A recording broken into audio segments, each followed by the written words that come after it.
الحمد لله وكفى وسلام على عباده الذين اصطفى أما بعد أعوذ بالله من الشيطان الرجيم بسم الله الرحمن الرحيم يا أيها الذين آمنوا اذكروا الله ذكرا كثيرا وسبحوه بكرة وأصيلا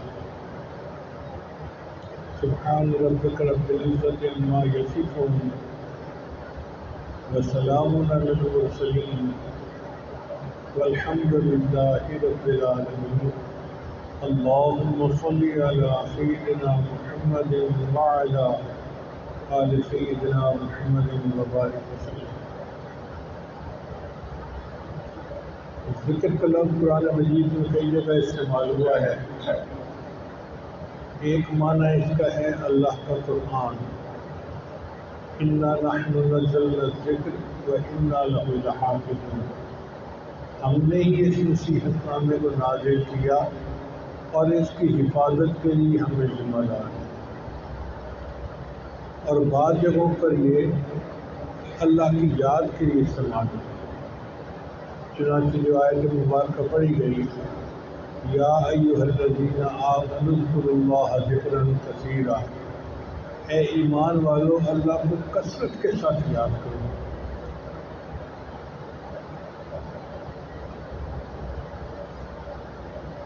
ایک ایسا عمل ہے کہ اللہ تعالیٰ ہمیں حکم فرما رہے ہیں کہ ایمان والو اللہ کو کثرت کے ساتھ یاد کرو۔ اب یہ ذکر ہماری غذا ہے۔ انسان دو چیزوں سے بنا، ایک جسم اور ایک روح۔ جسم مادی چیز ہے اور اس کی غذا بھی زمین سے نکلی ہے۔ پانی، گندم، چاول، سبزیاں، پھل سب زمین سے نکلتے ہیں۔ اور انسان کی روح عالم امر سے آئی ہوئی چیز ہے اور اس کی غذا بھی اوپر سے آنے والے انوار و تجلیات ہیں۔ تو ہمیں دو طرح کی غذا چاہیے، ایک جسمانی غذا اور ایک روحانی غذا۔ اگر کوئی بندہ جسمانی غذا استعمال نہ کرے، کمزور ہو جائے گا، بیمار ہو جائے گا، حتیٰ کہ بستر پہ پڑ جائے گا۔ ہم جسمانی غذا تو دن میں 3 دفعہ 4 دفعہ استعمال کرتے ہیں، لیکن روحانی غذا کی طرف توجہ نہیں ہوتی۔ نتیجہ کیا ہوتا ہے کہ ہم روحانی طور پہ بیمار ہو جاتے ہیں۔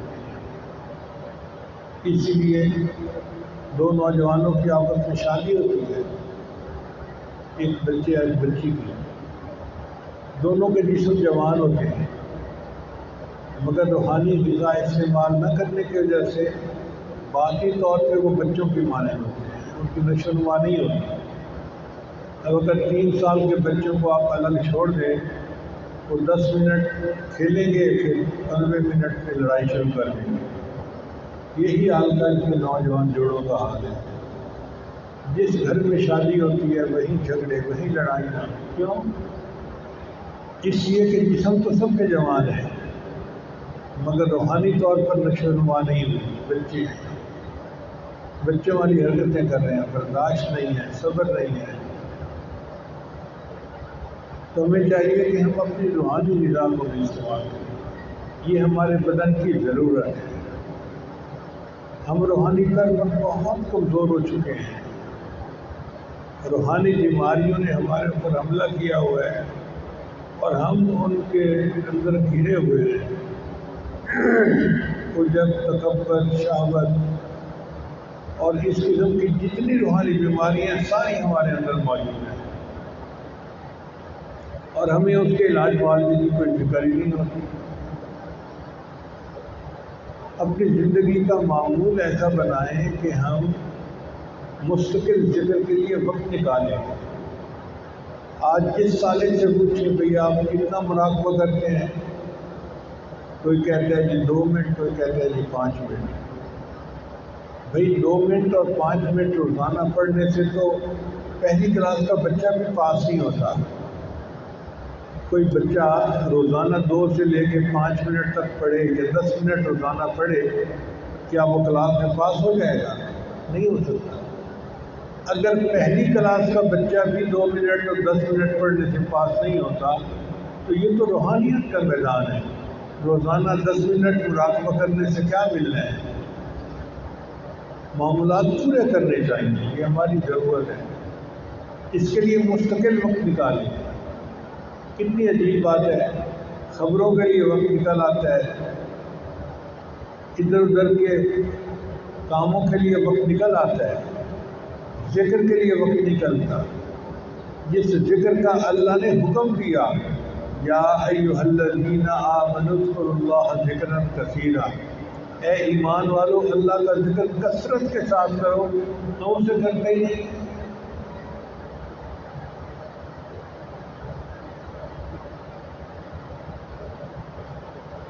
بات ہے اہمیت کی، جس کام کو ہم اہم سمجھتے ہیں اس کے لیے ٹائم نکل آتا ہے، چونکہ ذکر کی اہمیت دل میں نہیں ہے اس لیے ٹائم نہیں نکلتا۔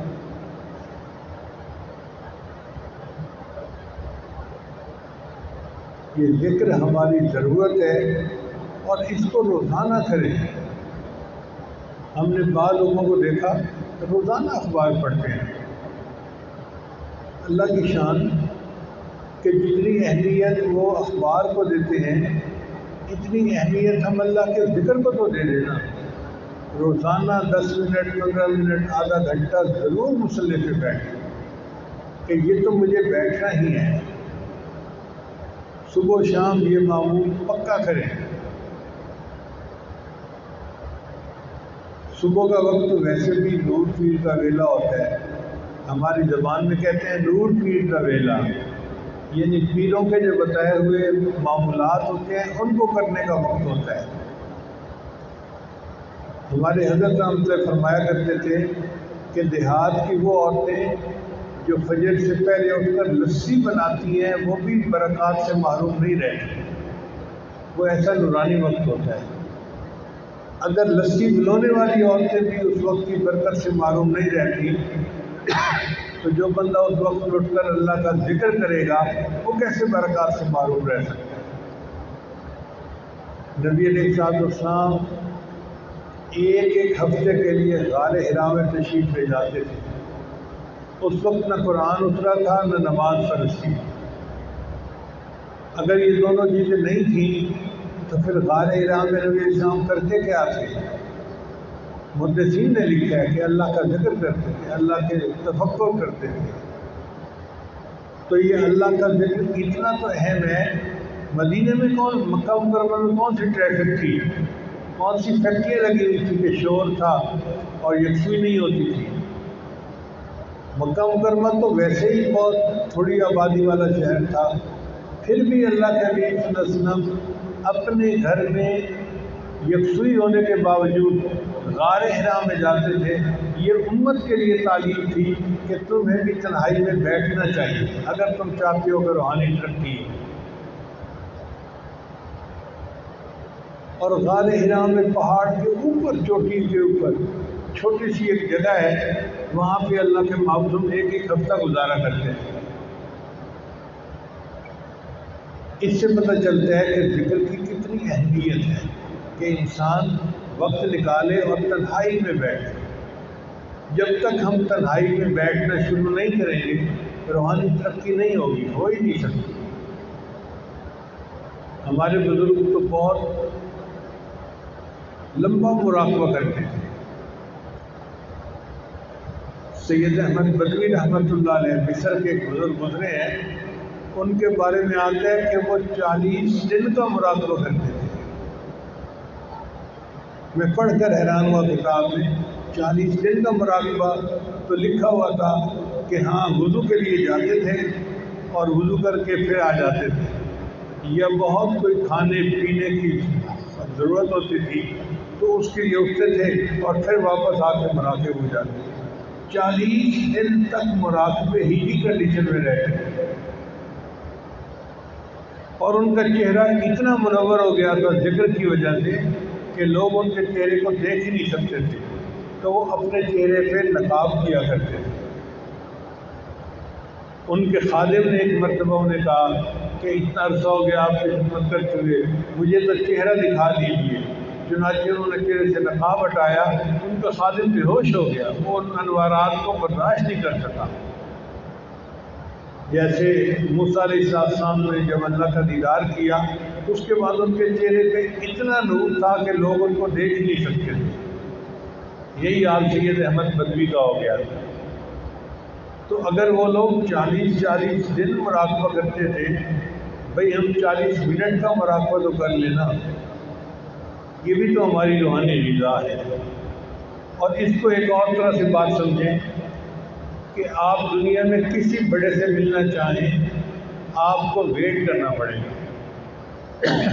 مثلاً آپ شہر کے ڈی سی او کو ملنا چاہیں تو ایسا نہیں کہ آپ جائیں اور جا کے ان کے سامنے پیش ہو جائیں۔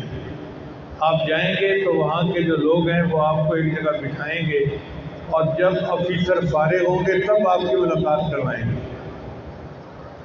تو ضلعی سطح کے آفیسر کو ملنے کے لیے 5 منٹ 7 منٹ انتظار کرنا پڑتا ہے، اور اگر کوئی اس سے بڑا آفیسر ہو تو اس سے زیادہ انتظار، اور اگر کوئی ملک کا وزیر اعظم صدر ہو تو اس سے بھی زیادہ انتظار۔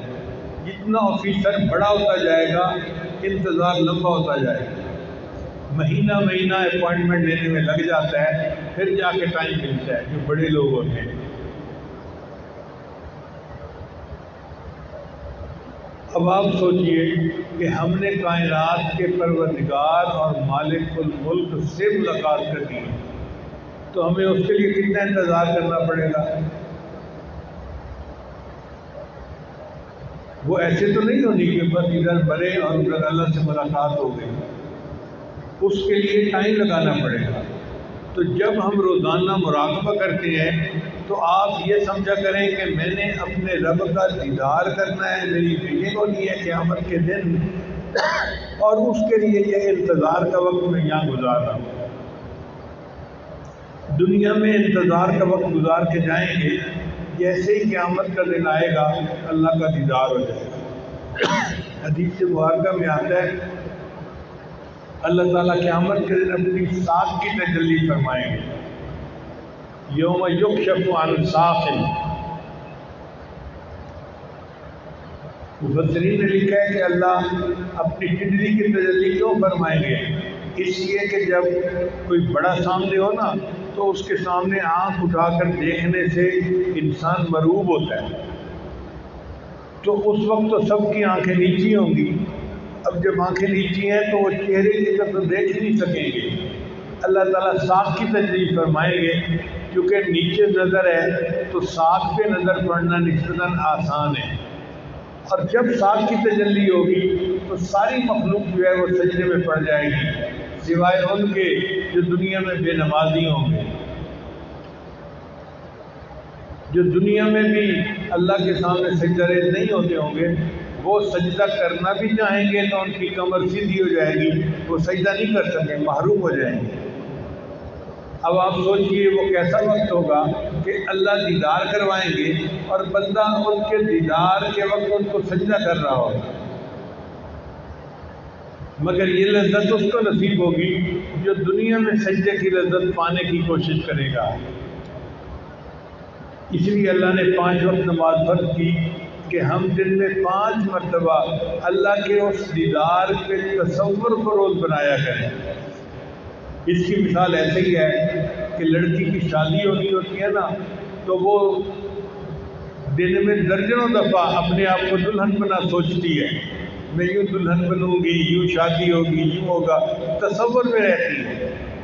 اللہ بھی یہی چاہتے ہیں کہ میرے بندے تم نے میرا دیدار کرنا ہے، مجھ سے ملاقات کرنی ہے، تم دن میں 5 مرتبہ اس کا تخیل کر لیا کرو، سوچ لیا کرو۔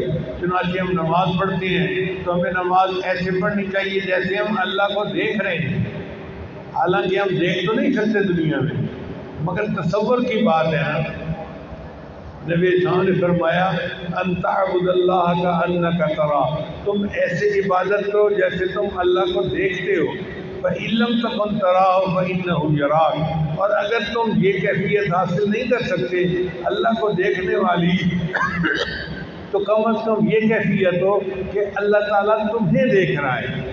یا تو مشاہدہ ہونا چاہیے، اگر مشاہدہ نہیں تو مراقبہ ضرور ہونا چاہیے. اب یہ نماز کی کیفیت اگر میں دنیا میں حاصل ہو جائے تو بس پھر ہمارے لیے آخرت کا دیدار آسان ہو جائے گا. بہت سارے دوست یہ سوچتے ہیں کہ جی نماز میں کیفیت نہیں بنتی. بھائی ذہن میں رکھیں کہ نماز کی کیفیت نماز سے باہر بنانی پڑتی ہے، تب نماز میں وہ حاصل ہوتی ہے. اس کی مثال یوں سمجھیں، ایک آدمی باکسنگ کا مقابلہ طے کر لیتا ہے. اب اس کے لیے اس کو رنگ سے باہر پریکٹس کرنی پڑتی ہے. کبھی وہ جاگنگ کر رہا ہے، کبھی وہ مکے مار رہا ہے ایک پلو کو، اور کبھی کچھ کر رہا ہے، کبھی کچھ کہہ رہا ہے. کوئی پوچھے میاں تم کیا کر رہے ہو؟ کہتے ہیں جی میں پریکٹس کر رہا ہوں تاکہ مقابلے میں ون کر سکوں. اب ایک دوسرا بندہ ہے، اس نے بھی مقابلہ طے کر لیا مگر سویا پڑا ہے، فارغ بیٹھے ہیں، دوستوں میں کھا پی رہا ہے. بھئی تم تیاری نہیں کر رہے، اور جی رنگ میں جاؤں گا تو دیکھی جائے گی. اب جس نے پریکٹس نہیں کی وہ رنگ میں داخل ہو کے کیا پرفارم کرے گا؟ وہ تو اگلے کا ایک مکہ ہی برداشت نہیں کر سکے گا. باہر جس نے پریکٹس کی ہوگی رنگ کے اندر وہ پرفارم کر سکے گا. اسی طرح ہم باہر جتنا اللہ کا ذکر کریں گے اتنا نماز کے اندر جاتے ہی ہم یکسوئی سے نماز پڑھ سکیں گے. اب اللہ والوں کے بارے میں آتا ہے کہ وہ ایسی نماز پڑھتے ہیں کہ دنیا سے بے خبر ہو جاتے ہیں. اس کی وجہ کیا کہ نماز کے علاوہ بھی ان کی یکسوئی ہوتی ہے اللہ کی طرف، دھیان ہوتا ہے اللہ کی طرف. تو 80-90% تو ان کی پہلے توجہ بنی ہوتی ہے. جب اللہ اکبر کہہ کے نماز کی نیت کرتے ہیں تو ان کی نیت کامل ہو جاتی ہے، یکسوئی کامل ہوتی ہے، اور پھر وہ یکسو ہو کے اللہ کی نماز پڑھتے ہیں. اب فرق کا اندازہ لگائیں کہ ہم نماز میں کھڑے ہیں اور دنیا کے خیال آتے جا رہے ہیں، اور اللہ والے بازار میں بیٹھے ہیں اور اللہ فرماتے ہیں رجال لا تلہیہم ولا تجارۃ ولا بیع عن ذکر اللہ، کہ میرے وہ بندے جنہیں تجارت اور خرید و فروخت بھی میری یاد سے غافل نہیں کرتی. یہ بازار میں بیٹھے ہیں اور اللہ کی یاد سے غافل نہیں ہوتے، اور ہم نماز کے اندر کھڑے ہیں اور ہمیں اللہ کی یاد نہیں آتی، دنیا کی یاد آ رہی ہوتی ہے. اس کی وجہ کیا کہ ہم شناسی دنیا ہیں. نماز میں بھی دنیا کا خیال، نماز کے علاوہ بھی دنیا کا خیال. اب اگر دنیا کی یہ محبت لے کے ہم اللہ کے پاس پہنچ گئے تو ہمارا حشر کیا ہوگا؟ اللہ تعالیٰ تو دھتکار دیں گے، کہیں گے دفع ہو جاؤ میرے سامنے سے، میں تمہاری شکل نہیں دیکھنا چاہتا. تم دنیا میں گئے اور دنیا کے کتے بن کے رہے، تمہیں بس دنیا کے چھیچڑے چاہیے تھے، وہ تم کھاتے رہے اور دنیا میں لگے رہے، اور میری یاد کے لیے تو تمہارے پاس فرصت ہی نہیں تھی، وقت ہی نہیں تھا. اب میرے پاس کیا لینے کے لیے آئے ہو؟ اس وقت احساس ہوگا ہم کتنا بڑا نقصان کر کے آ گئے. اس لیے ہمیں چاہیے کہ ہم اللہ کے ذکر کے لیے مستقل وقت نکالیں اور اس کو اپنی ضرورت سمجھ کے کریں. آج کل تو علماء بھی اگر ذکر کرتے ہیں نا تو ایک نفلی کام سمجھ کے کرتے ہیں کہ جی ہاں ہم ایک نفل کام کر رہے ہیں. بھئی ہے تو یہ نفل کام، لیکن اتنا ضروری ہے کہ اس کی وجہ سے پھر فرائض ادا کرنے آسان ہو جاتے ہیں. اس کی مثال ایسے ہے کہ جیسے مائکرو نیوٹرینٹس ہوتے ہیں، وہ انسان کے اندر بہت تھوڑی مقدار میں ہوتے ہیں، لیکن اگر کسی کی کمی ہو جائے تو بندہ بیمار ہو جاتا ہے. اسی طرح ذکر کی کمی ہو جائے بندہ روحانی طور پہ بیمار ہو جاتا ہے. ایک ہے اللہ کے ذکر کا مزہ، اللہ اکبر کبیرہ، اس کا اپنا ایک لطف ہے. اللہ کرے کہ ہمیں مراقبے کا مزہ ملنا شروع ہو جائے تو ہمیں کھانے سے زیادہ مراقبے میں مزہ آئے گا. یاد میں تیری سب کو بھلا دوں، کوئی نہ مجھ کو یاد رہے. یاد میں تیری سب کو بھلا دوں، کوئی نہ مجھ کو یاد رہے، تجھ پر سب گھر بار لٹا دوں، خانہ دل آباد رہے۔ سب خوشیوں کو آگ لگا دوں، غم سے تیرے دل شاد رہے، سب کو نظر سے اپنی گرا دوں، تجھ سے فقط فریاد رہے۔ اب تو رہے بس تادم آخر، ورد زبان ہے میرے الہ، لا الہ الا اللہ، لا الہ الا اللہ۔ یہ لا الہ الا اللہ کے کیا مزے ہیں، یہ تو کرنے سے پتہ چل جائے نا۔ کبھی تنہائی میں بیٹھ کے لا الہ الا اللہ، لا الہ الا اللہ کی ایک تسبیح پڑھیں، اپنے دل پہ ضرب لگائیں، پھر دیکھیں اس کا مزہ کیا ہوتا ہے۔ یہ لا الہ الا اللہ اتنا اہم ذکر ہے کہ امام ربانی مجدد ثانی رحمۃ اللہ اپنے مکتوبات میں لکھتے ہیں کہ اللہ تعالیٰ اس کلمے کو ایک مرتبہ پڑھنے پر اگر ساری مخلوق کے گناہوں کو بھی معاف کر دیں تو اس کی بھی گنجائش موجود ہے۔ ایک دفعہ کلمہ پڑھنے پر اللہ ساری مخلوق کے گناہوں کو معاف کر دے تو اس کی بھی گنجائش موجود ہے۔ اب بتائیے اللہ کے یہاں کتنی اہمیت ہے اس کی، لا الہ الا اللہ کے ذکر کی، اور ہم کر سکتے ہیں۔ اب مثلاً آپ لاہور سے جا رہے ہیں اسلام آباد، تو گاڑی میں آپ نے کیا کرنا ہے، بیٹھنا ہی ہے نا، تو بجائے ادھر ادھر کے خیالات میں بیٹھنے کے لا الہ الا اللہ، لا الہ الا اللہ کا ذکر کرتے رہیں۔ اس ذکر کو اتنا پڑھیں کہ زبان تر ہو جائے۔ حدیث مبارکہ میں آتا ہے قبر میں سب سے زیادہ جو عمل فائدہ دے گا وہ اللہ کا ذکر ہے۔ جو بندہ دنیا میں اللہ کا ذکر زیادہ کرتا ہوگا اس کے لیے اللہ تعالیٰ قبر کو جنت کا باغ بنا رہے ہیں۔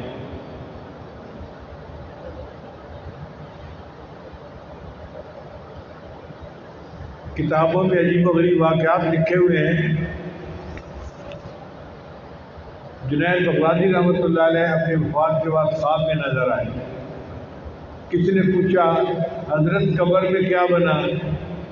فرمانے لگے کہ میرے پاس ملک الموت آیا، میرے پاس منکر نکیر آئے تھے اور آ کر مجھ سے پوچھنے لگے من رب، تیرا رب کون ہے؟ تو آپ نے کیا جواب دیا؟ فرمانے لگے میں نے ان کو جواب یہ دیا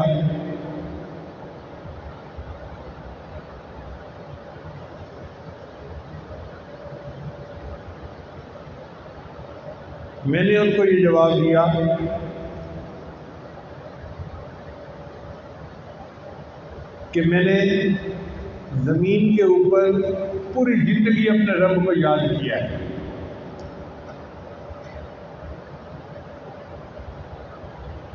اب قبر میں آ کے میں اللہ کو کیسے بھول سکتا ہوں؟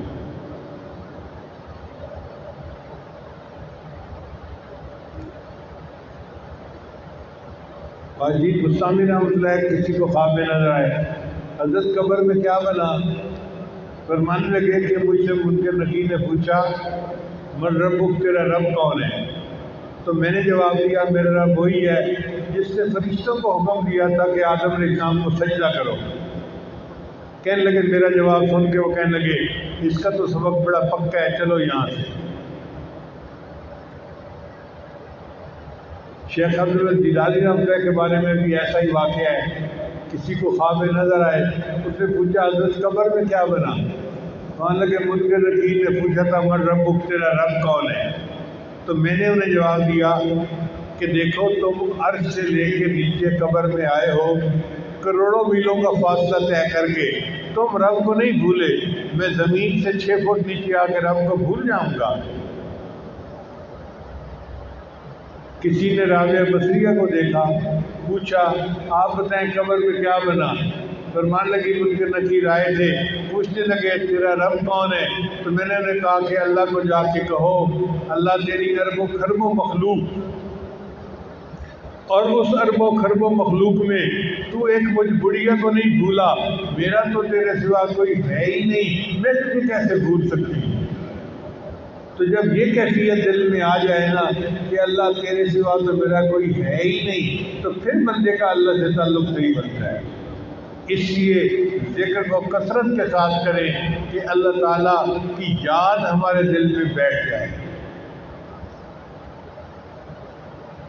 اللہ نے کثرت کا حکم فرمایا ہے اور ہم قلیل بھی نہیں کرتے۔ آج کل کے دور میں سیل فون کے لیے گھنٹوں ہیں، دوستوں سے بات کرنے کے لیے گھنٹوں ہیں۔ عجیب بات ہے، جس چہرے کو دنیا دیکھتی ہے اس چہرے کو ہم روزانہ دھوتے ہیں اور اس چہرے کو روزانہ جو ہے صاف کرتے ہیں، اور جس دل کو اللہ نے دیکھنا ہے اس دل کو صاف کرنے کی فرصت نہیں ملتی۔ یہ مراقبہ کیا ہے؟ یہ اپنے دل کو صاف کرنے کا ایک طریقہ ہے۔ حدیث مبارکہ میں اللہ فرماتے ہیں، نہیں، نبی علیہ السلام نے ارشاد فرمایا، ان اللہ لا ينظر الى صورکم، اللہ نہیں دیکھتا تمہاری شکل و صورتوں کو، ولا الى اموالکم، اور اللہ نہیں دیکھتا تمہارے مال پیسے کو، ولکن ينظر الى قلوبکم واعمالکم، اللہ دیکھتا ہے تمہارے دلوں کو، تمہارے اعمال کو۔ تو اللہ نے تو ہمارے دل دیکھنے ہیں اور دل کو صاف کرنے کی فرصت ہی نہیں ملتی۔ آپ بتائیے، کیا یہ ہمارا دل اللہ کے سامنے پیش کرنے کے قابل ہے؟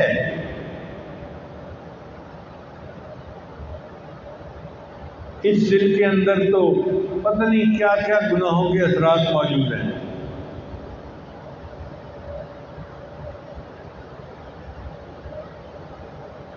محترم جماعت، ہم اللہ کے ساتھ جھوٹ نہیں بول سکتے، سچی بات ہے، ہمارے دل اللہ کے سامنے پیش ہونے کے قابل نہیں ہیں۔ کاش کہ ہم اس دل پر محنت کرتے اور اس دل کو اللہ کے دکھائے جانے کے قابل بنا سکتے۔ ایک عورت اپنے گھر میں روزانہ 2 گھنٹے صفائیوں میں لگا دیتی ہے، پوچھے کیوں ایسا کرتی ہو؟ کہ جی اگر گھر گندا ہو تو میرا خامد ناراض ہوتا ہے۔ بھئی اگر گھر گندا ہو اور خامد ناراض ہوتا ہے تو دل بھی تو اللہ کا گھر ہے نا، جب دل گندا ہوتا ہے تو اللہ ناراض ہوتے ہیں کہ میرے بندے تو نے میرے گھر کو صاف کیوں نہیں کیا۔ اب اگر کوئی کہے کہ جی جب دل اللہ کا گھر ہے تو اللہ تعالیٰ خود صاف کیوں نہیں کر لیتے؟ تو علماء نے لکھا کہ جب مکان کرائے پہ دے دیا جائے نا تو پھر مالک مکان اس کو صاف نہیں رکھواتا، کرایہ دار اس کو صاف رکھتا ہے۔ مالک مکان شرط لگاتا ہے، بھئی میں کرائے پہ مکان تو دے رہا ہوں کچھ وقت کے لیے، اس کو صاف رکھنا تمہاری ذمہ داری ہے، اگر صاف نہیں رکھو گے تو میں تمہیں نکال دوں گا۔ تو اللہ نے اس دل پر اختیار دنیا میں ہمیں دیا ہے، اور یہ بھی فرمایا میرے بندو اس دل کو صاف کر لو، اگر تم صاف نہیں کرو گے تو میں پھر اس دل کو قبول نہیں کروں گا۔ شریعت کا حکم ہے کہ اگر کسی کمرے کے اندر زندہ کی تصویر ہو، جاندار کی، تو وہاں رحمت کا فرشتہ نہیں آتا۔ اگر کسی جاندار کی تصویر کسی کمرے میں ہو، وہاں رحمت کا فرشتہ نہیں آتا۔ جس دل میں کسی جاندار کی تصویر ہو وہاں رحمت کی فرشتہ کیسے آئے گا؟ اور آج جس کو دیکھو اسی کے دل میں کوئی نہ کوئی جاندار لگا ہوا ہے، اس کے دل میں فلاں کی تصویر، اس کے دل میں فلاں کی تصویر، اس کے دل میں فلاں کی تصویر۔ یہ دل ہے یا بت خانہ ہے؟ ہمیں اپنے دل کو صاف کرنے کے لیے وقت نکالنا چاہیے اور کوشش کرنی چاہیے کہ ہمارا دل صاف ہو جائے۔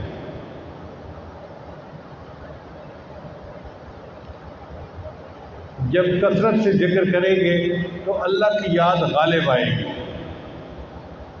ایسی غالب آتی ہے کہ بندہ اپنے آپ کو بھول جاتا ہے۔ اس کو کہتے ہیں فنا فی الذکر، ذکر میں بندہ فنا ہو جائے۔ اللہ کی عجیب شان ہے۔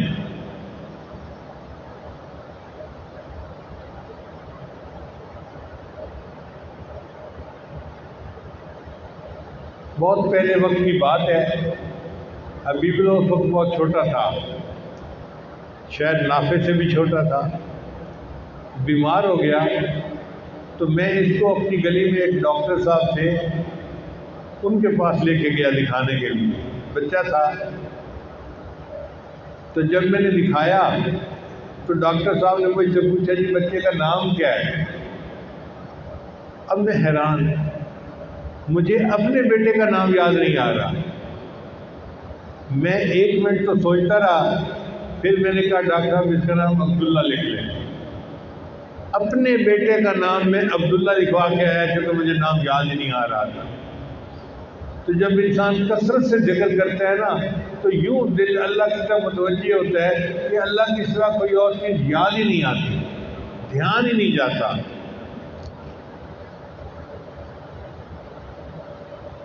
خیال یار میں گفت و شنید ہوتی ہے، خیال یار میں گفت و شنید ہوتی ہے، ہماری یوں ہر روز عید ہوتی ہے۔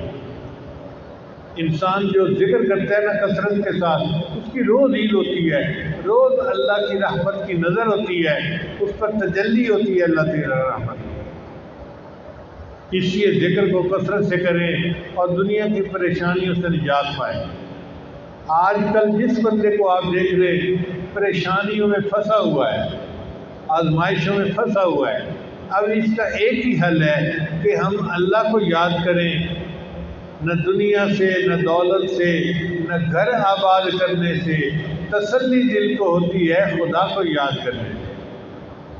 اللہ کو یاد کرے، اللہ کی یاد سے دل کو سکون ملے گا، دل کو تسلی ملے گی اور اللہ کے یہاں انسان عزت پائے گا۔ چنانچہ نبی اسلام نے ارشاد فرمایا کہ سب سے بہتر عمل جو قبر میں انسان کے کام آتا ہے وہ اللہ کا ذکر ہے۔ کثرت کے ساتھ اللہ کا ذکر کرنے والے قبر کے اندر بڑے آرام میں ہوں۔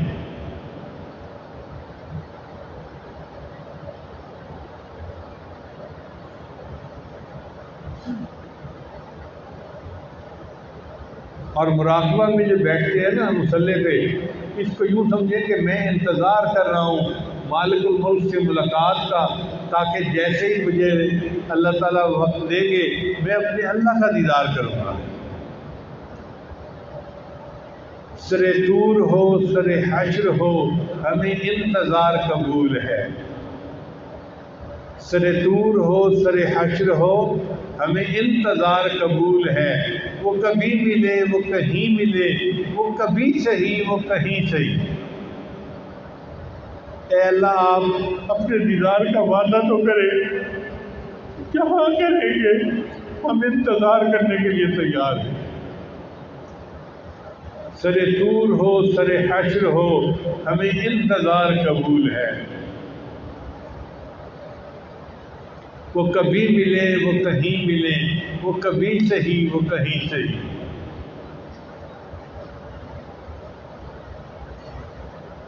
اب آج کل حرم کے سفر پر پابندیاں ہیں، بہت سارے عشاق جانا چاہتے ہیں مگر مجبوریوں کی وجہ سے نہیں جا سکتے۔ ان کے لیے شعر ہے، تیرا در تو ہم کو نہ مل سکا، تیرا در تو ہم کو نہ مل سکا،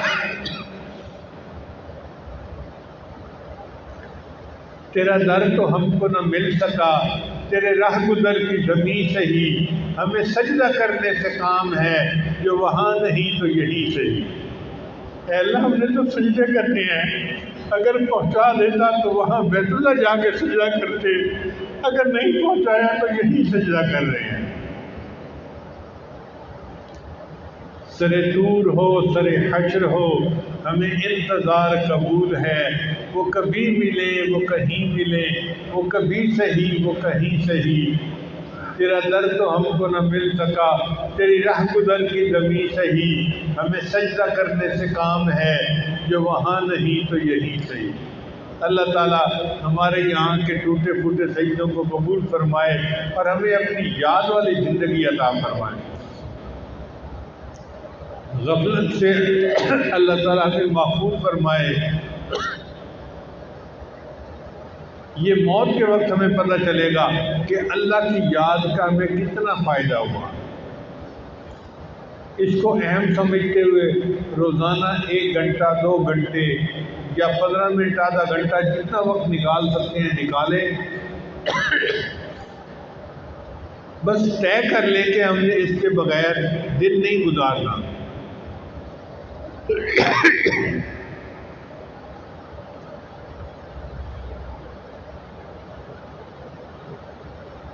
بہت سارے دوست احباب بیت کی نیت سے بھی آئے ہوئے ہیں، تو توبہ کے کلمات پڑھائے جائیں گے، سچے دل کے ساتھ پیچھے پیچھے پڑھتے جائیں۔ پڑھیے بسم اللہ الرحمن الرحیم، لا الہ الا اللہ محمد الرسول اللہ، آمنت باللہ وملائکتہ وکتبہ ورسلہ والیوم الآخر والقدر خیرہ وشرہ من اللہ تعالی والبعث بعد الموت، آمنت باللہ کما ہوا باسمائہ وصفاتہ وقبلت جمیع احکامہ اقرار باللسان وتصدیق بالقلب، اشہد ان لا الہ الا اللہ واشہد ان محمدا عبدہ ورسولہ، استغفر اللہ ربی من کل ذنب واتوب الیہ برحمتک یا ارحم الراحمین۔ ان کلمات کو پڑھنے سے ہم بیت ہو چکے ہیں۔ چند معمولات ہیں جن کو باقاعدگی سے کریں گے تو اللہ تعالیٰ دل کو منور کریں گے۔ ان میں پہلا عمل ہے 100 مرتبہ استغفار صبح شام پڑھنا، دوسرا عمل ہے 100 مرتبہ درود شریف صبح شام پڑھنا، تیسرا ہے قرآن مجید کی تلاوت روزانہ کرنا، ایک پارہ پڑھیں، آدھا پارہ پڑھیں، ایک پاؤ پڑھیں، ایک صفحہ پڑھیں ضرور، ناغہ نہیں ہونا چاہیے۔ چوتھا عمل ہے چلتے پھرتے ہر وقت دل میں اللہ کو یاد کرنا، اذکار وال دل یار وال، ہاتھ کام کاج میں مصروف اور دل اللہ تعالیٰ کی یاد میں مصروف۔ اور پانچواں عمل ہے مراقبہ، وہ ان سب کا لب لباب اور نچوڑ ہے۔ طریقہ بہت آسان ہے، جب نماز پڑھ کے فارغ ہو تو اللہ سے لو لگا کے بیٹھیں کہ اللہ کی رحمت آ رہی ہے، میرے دل میں سما رہی ہے، میرے دل کی ظلمت اور سیاہی دور ہو رہی ہے، اور میرا دل اللہ اللہ اللہ بول رہا ہے اور میں سن رہا ہوں۔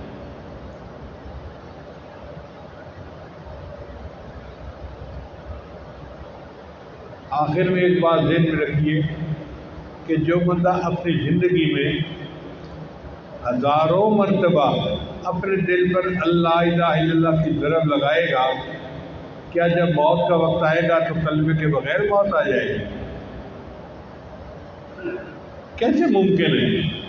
جس بندے نے اپنے ہوش و حواس کے ساتھ اپنی زندگی میں ہزاروں مرتبہ بلکہ لاکھوں مرتبہ اپنے دل پہ لا الہ الا اللہ کی ضربیں لگائی ہوئی ہوں، اس بندے کو کلمے کے بغیر کیسے موت آ سکتی ہے؟ تو برکت یہ ہے کہ اللہ پھر موت کے وقت اس کو کلمے کی توفیق عطا فرماتے ہیں اور وہ کلمہ پڑھ کے دنیا سے چلا جاتا ہے۔ اس لیے اپنی زندگی میں لا الہ کی ضربیں لگا لیجئے تاکہ قیامت کے دن ایمان کے ساتھ ہم اللہ کے سامنے پہنچے اور اللہ تعالیٰ ہمیں اپنا دیدار عطا فرمائے۔ وآخر دعوانا ان الحمد للہ رب العالمین۔ سنتیں پڑھ لیجیے۔